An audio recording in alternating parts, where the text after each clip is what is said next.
శ్రీకృష్ణ పరబ్రహ్మణే నమః. శ్రీ గురుభ్యో నమః. శ్రీమద్భాగవత సంగ్రహము, చతుర్థ స్కందము. సతీదేవి దక్షయజ్ఞము. విష్ణుమాయకు వసులై పామర్లు చేసిన దోషాలను నేను లెక్క చెయ్యను. అయినా ధర్మరక్షణార్థం దుష్టులను శిక్షించాలి కదా. యజ్ఞకుండంలో కాలిపోయిన దక్షుని శిరస్సునకు బదులుగా గొర్రెతలను తగిలిస్తే దక్షుడు సజీవుడవుతాడు. భగుడు మిత్రుని నేత్రాలతో చూస్తూ యజ్ఞకార్యం ముగిస్తాడు. పూషుడు యజమాని దంతాలతో పిండి పదార్థాలు తింటాడు. అవయవాలను పోగొట్టుకున్న ఋత్విక్కులు పూషుని హస్తాలతోనూ అశ్వినీ దేవతల హస్తాలతోనూ యజ్ఞకార్యాలు నిర్వహిస్తారు. దేవతలు పోయిన అవయవాలను పొందుతారు.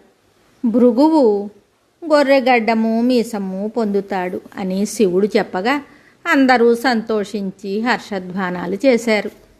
ఇంద్రాది దేవతలు ఋషులు నిష్క్రమించగా బ్రహ్మ శివుని తీసుకుని యజ్ఞస్థలికి బయలుదేరాడు. గొర్రెతలను అతకగానే శివుని చూపుతో దక్షుడు నిద్ర నుంచి మేల్కొన్న వానిలాగా లేచి కూర్చున్నాడు.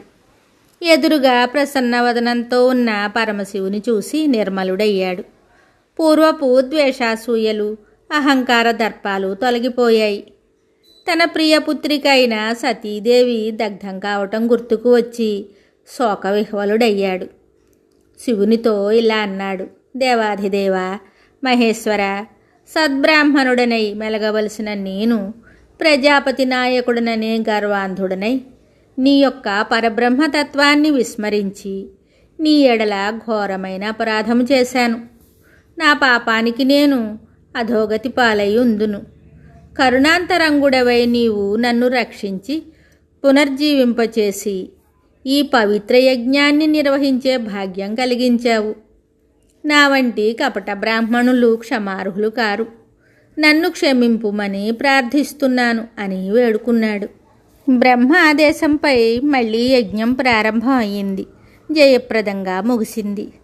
శ్రీమన్నారాయణుడు ప్రసన్నుడై సర్వాలంకార శోభితుడై శంఖచక్ర గదాధారి అయి కన్నుల పండుగగా సాక్షాత్కరించాడు. బ్రహ్మరుద్రాది దేవతలకు కూడా దుర్లభమైన ఆ దివ్య దర్శనం పొంది వాళ్ళు చేష్టలు దక్కి నోట మాట రాక స్తుతించడం మర్చిపోయారు. చివరకు తేరుకుని నమస్కరించి స్తోత్రం చేశారు. తరువాత దక్షుడు, ఋత్వికులు, ఋషులు, సిద్ధులు, దక్షపత్ని ప్రసూతి, ఋషిపత్నులు, గంధర్వులు, విద్యాధరులు, బ్రాహ్మణులు వేరువేరుగా ఆ దివ్యమంగళ సుందరమూర్తిని స్తుతించారు. శ్రీమన్నారాయణుడు సంతసించి అక్కడున్న వారిని ఉద్దేశించి ఇలా చెప్పాడు: ఓ దక్ష ప్రజాపతి, నీ యాగానికి సంతసించాను. మీరంతా నా నిజతత్వం గురించి కించిన్ మాత్రమైనా తెలుసుకొనడం అవసరం. ఈ చరాచరాత్మకమైన సృష్టికి పూర్వము నేనొక్కడనే ఉంటిని. నా మాయాశక్తిచే బ్రహ్మాండము, దాని నుండి చతుర్ముఖ బ్రహ్మ, అతని ద్వారా సకల సృష్టి సంభవించినవి. నేనే బ్రహ్మరూపంలో సమస్త విశ్వాన్ని సృష్టించి, విష్ణు రూపంలో దానిని పోషించి, శివరూపంలో దానిని లయింపచేస్తాను. బ్రహ్మరుద్రులు కూడా నా యొక్క ఈశ్వరతత్వములోని వారే.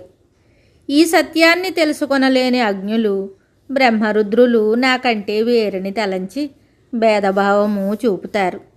వాస్తవానికి ఈ చరాచరభూత సముదాయము, దేవమానవ గంధర్వాది సర్వలోకజీవులు, ఈ విశ్వమంతా నా యొక్క శరీరములోని అంగములే. అందుచేత హరిహర బ్రహ్మలతో సహా సకల జీవరాశులు పరబ్రహ్మస్వరూపుడనైనా నాకంటే వేరు కాదు అని తెలుసుకున్న వ్యక్తులు ధన్యులు అని ఉపదేశించిన శ్రీమన్నారాయణుని యజ్ఞమునకు యజమాని అయిన దక్షుడు అనేక విధాలా సేవించి ఆశీస్సులను పొందాడు. యాగము సర్వశుభాలతో ముగిసింది.